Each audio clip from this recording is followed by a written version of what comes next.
وأكون للخير العميم مثالا. Makanya oleh karenanya sebelum kita membahas panjang lebar, saya juga harus membahas dulu ya. Keutamaan Ramadan itu apa sih Ustadz secara spesifik? Ya. Tapi sebelum kita membahas tentang itu, saya ingin membahas tentang hikmah dulu.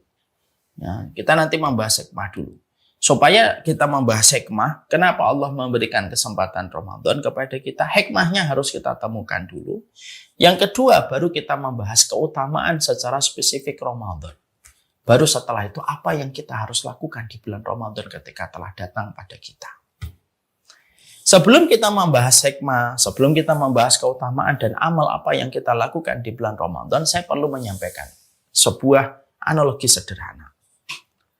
Ibu, kalau misalkan jam ini, anggap aja ini jam antik dari peninggalan kakek saya.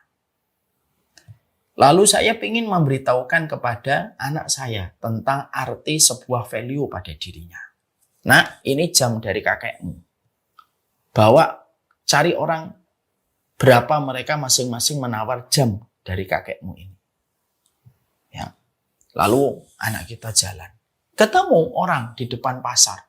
Lalu orang di depan pasar ditanya, Om, berapa kamu menghargai jam dari kakek saya? Dilihatin jam sama orang yang lalu lalang di depan pasar.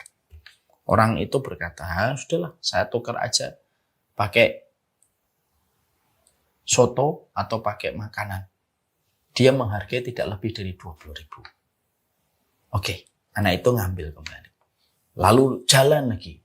Lalu dia mendapati ada tukang loak. Lalu dia sampaikan kepada tukang loak, berapa kamu menghargai jam ini? Tukang loak ngeliatin gitu. Ya udahlah, 25.000 deh atau 30.000. Lebih mending daripada laki-laki yang pertama. Dia menghargainya 25.000 sampai 30.000. Terus anak kita, oke, terima kasih. Dia cari lagi. Dia ketemu tukang jam, servis jam. Lalu diperlihatkan jam itu. Wah, ini jam tua ini, Nak. Lalu kalau dihargai berapa, Pak? Ya udahlah, kalau mau dihargai 100.000 deh. Lebih baik dong daripada 2 orang sebelumnya. Oke, terima kasih. Jam itu ketika dibawa lagi, lalu ketemu seorang kolektor, Pak. Kolektor barang-barang antik yang suka dengan vintage. Lalu diberikan kepada orang itu. Pak, berapa menghargai jam ini? Dilihatin jamnya, kolektor itu memeriksa bagian-bagiannya, memastikan ini adalah barang lama dan bukan imitasi dan KW. Lalu setelah dia tahu ini betul-betul jam, memiliki histori yang sangat panjang dan termasuk barang kuno yang masih terjaga sampai hari itu ditawarkan kepadanya, bisa jadi kolektor itu akan berkata, ini saya hargai 100 juta, mau nggak jual ke saya? Ibu dan ibu-ibu bisa mengambil korelasi dari apa yang saya sampaikan. Jam ini kenapa bisa memiliki harga yang beragam? Kenapa jam itu dihargai hanya dengan satu soto oleh seorang laki-laki? Karena dia tidak mengerti tentang posisi jam itu. Kenapa kita menjumpai bahwasanya tukang loak dan tukang servis jam hanya menghargai 50.000 sampai 100.000? Karena dia nggak ngerti. Tapi kenapa jam ini bisa dihargai dengan 100 juta oleh kolektor? Karena kolektor itu tahu. Karena tidak ada yang bisa menghargai satu barang kecuali dia memiliki spesialisasi terhadap barang-barang antik. Sama pula, apa kaitannya dengan Ramadan, Ustaz? Gini loh, kalau Ramadan bagi mereka, orang yang tidak jatuh cinta dengan Ramadan, orang yang tidak jatuh cinta kepada surga, Ramadan itu biasa. Besok Ramadan, oh Ramadan besok, kirain masih lama. Mungkin dia biasa, kayak orang yang tidak ngerti tentang jam antik, ditawarin jam antik. Ya dia biasa aja. Dia menganggapnya itu murahan dan bahkan mungkin kalaupun dikasih dia juga buang nanti di tong sampah. Ada orang yang ketika menanggapi Ramadan agak sedikit bernilai daripada yang pertama. Oh Ramadan ya tinggal 10 hari lagi ya. Saya baru sadar ini saya. Pantes itu. Iklannya sirup marjan, iklannya gajah duduk, ya, iklannya sudah kurma. Oh ternyata dekat Ramadan. Kenapa dia menghargai Ramadan itu tidak seantusias yang harusnya ada? Ya karena sebagaimana tukang jam dan sebagaimana tukang loak. Ya dia melihat jam ya hanya sebatas jam. Tapi tidak menilai historinya. Tapi bagi orang yang betul-betul hatinya itu kolektornya surga dan dia betul-betul rindu dengan surga, dia tahu kok kolektor surga itu pingin mendapatkan surga dan dia tahu tidak ada barang yang paling cepat memudahkan seseorang untuk mendapatkan surga kecuali Ramadan.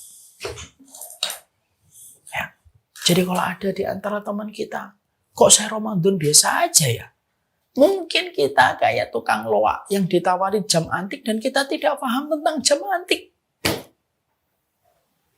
Tapi kenapa saya punya teman bersuka cita, menangis air mata, dan betul-betul ingin diberikan kesempatan Ramadan. Hatinya sudah rindu dengan surga. Dan tidak ada satu obsesi terbesar pada hidupnya kecuali surga dan rahmatnya Allah. Lah itulah yang menjadikan dia sangat menikmati apabila Ramadan diberikan kepadanya. Apa titik poin saya menerangkan tentang jam dan korelasi dengan Ramadan? Ramadan, value-nya tergantung hati kita ketika bicara tentang masalah surga dan kehidupan akhirat.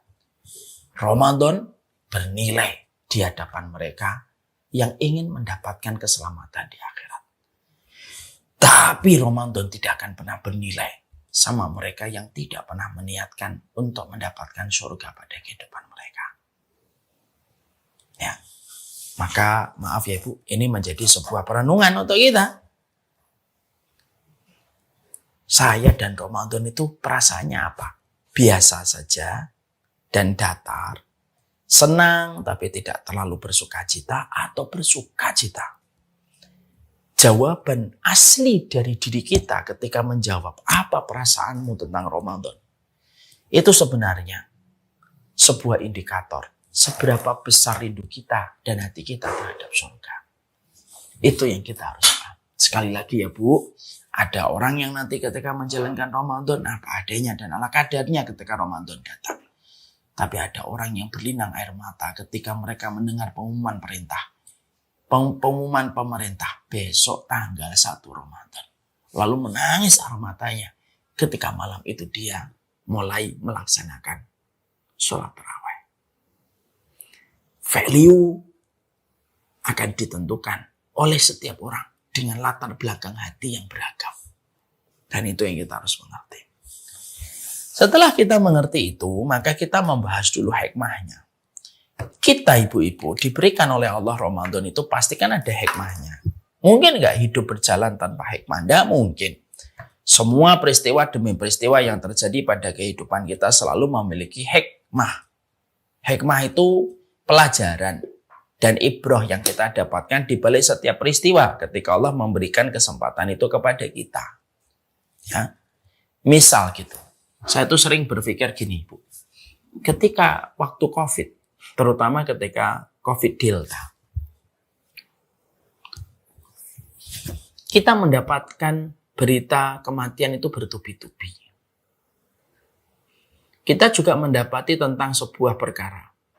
Ada teman yang kita kenal, hidupnya lebih sehat daripada kita, umurnya lebih muda daripada kita, tapi ketika kena Delta, dia wafat. Kita lebih tua dari dirinya, hidup kita tidak lebih sehat dari dirinya. Tapi ketika kita terkena Covid Delta, kita masih bisa bertahan dan hidup sampai hari ini. Pernahkah kita berpikir hikmahnya apa? Kenapa yang sehat justru meninggal? Kenapa saya tidak lebih sehat tetapi justru bertahan? Mungkin hikmahnya begini. Mungkin temanmu yang meninggal dunia pada waktu Covid, walaupun hidupnya sehat, lebih muda daripada kamu, mungkin dia adalah orang yang rajin minta husnul khotimah. Ketika dia rajin meminta husnul khotimah, Allah jadikan dia terkena Covid, yang merupakan bagian dari wabah, supaya Allah bisa memberikan pahala husnul khotimah yang selalu dia minta dalam perjalanan hidup. Itu hikmah yang bisa kita tebak. Sama, mungkin kita, Bu, atau sebagian ibu menyintas. Umur sudah tidak lagi muda, pola hidupnya juga nggak terlalu sehat. Dan ketika Covid kita sempat agak kepayahan ketika di awal. Tapi kenapa kok tetap kita itu masih dihidupkan oleh Allah? Walaupun sebagian besar dari kita penyintas Covid, bisa jadi. Hikmahnya itu apa? Bisa jadi hikmahnya adalah Allah sedang menunggu kita mengembalikan hati kita bertobat sebelum mengembalikan fisik kita dalam kematian. Itu namanya hikmah.